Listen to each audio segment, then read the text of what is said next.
Good evening guys. Today Python day 2 వీళ్ళు ఒకటి సరిపోదు భయ్యా. సో మీరు 100% ఎఫెక్ట్ పెడితేనే పైథాన్ అనేది వస్తుంది. టెలిగ్రామ్ ఛానల్ వెళ్ళి నోట్స్ అండ్ క్వశ్చన్స్ ప్రాక్టీస్ చేయి.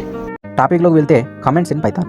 ఈ కమెంట్స్ ఎందుకు యూస్ఫుల్ అయితే అంటే కోడ్ ను ఎక్స్ప్లెయిన్ చేయడానికి కమెంట్స్ అయితే యూస్ఫుల్ అయితే మనకు కోడ్ కూడా మోర్ రీజబిలిటీ ఉంటుంది. కింద ఒక ఎగ్జాంపుల్ అయితే చూసుకో. ప్రింట్ అండ్ స్టేట్మెంట్ ఏంటని మనం బాగా రాసేదాన్ని కామెంట్ అంటాం. This is a comment. Variables in Python.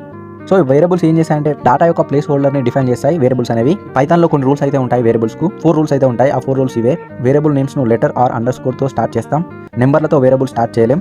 Space or special characters కూడా యూజ్ చేయలేం. So variable names are case sensitive. Name అనే వర్డ్ తీసుకుంటే క్యాపిటల్ ఎన్ అక్కడ స్మాల్ ఎన్ రెండు డిఫైన్ చేస్తుంది. సో రెండింటికి డిఫరెంట్ డేటాను మనం స్టోర్ చేసుకోవచ్చు. కింద ఒక ఎగ్జాంపుల్ ఇచ్చా చూసుకోండి. Multi words variable names. First one ఏంటంటే క్యామెల్ కేస్. ఫస్ట్ లెటర్ తప్ప మిగతా లెటర్స్ అన్ని క్యాపిటల్ గా రాస్తాం. Pascal case. అన్ని వర్డ్స్ ను క్యాపిటల్ గా రాస్తే దాన్ని పాస్కల్ కేస్ అంటాం. Snake case. అండర్ స్కోర్ తో సపరేట్ చేసి వర్డ్ రాస్తే దాన్నే స్నేక్ కేస్ అంటాం. సో కాస్టింగ్ అంటే ఏం లేదు, నువ్వు ఇచ్చిన వేరియబుల్ యొక్క డేటాను డిఫైన్ చేయడం. ఫర్ ఎగ్జాంపుల్ కింద ప్రోగ్రామ్స్ కూడా ఇచ్చా చూసుకోండి. x is equal to string of 3, y is equal to ఇంట్ of 3, z is equal to float of 3, get the type.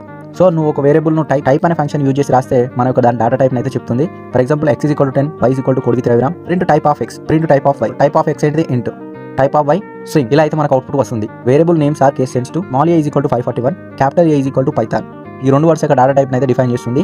అందుకే పైథాన్ అనేది case sensitive. Many values to multiple variables. ఒకటే line లో multiple assign values తో మనం define చేయొచ్చు. కింద ఒక ప్రోగ్రామ్ ఇచ్చే చూసుకోండి. x, y, z is equal to orange, banana, cherry. Print x, print y, print z కూడా ఇవ్వచ్చు మనం. ఇలా కూడా మనకు అవుట్పుట్ వస్తుంది. క్వశ్చన్స్ అయితే రెడీగా ఉన్నాయి. టెలిగ్రామ్ ఛానల్ వెళ్ళి నోట్స్ చదివి క్వశ్చన్స్ ప్రాక్టీస్ చేయి. కంటెంట్ నచ్చితే ఫాలో కొట్టి మీ ఫ్రెండ్స్కి అయితే షేర్ చేయరు.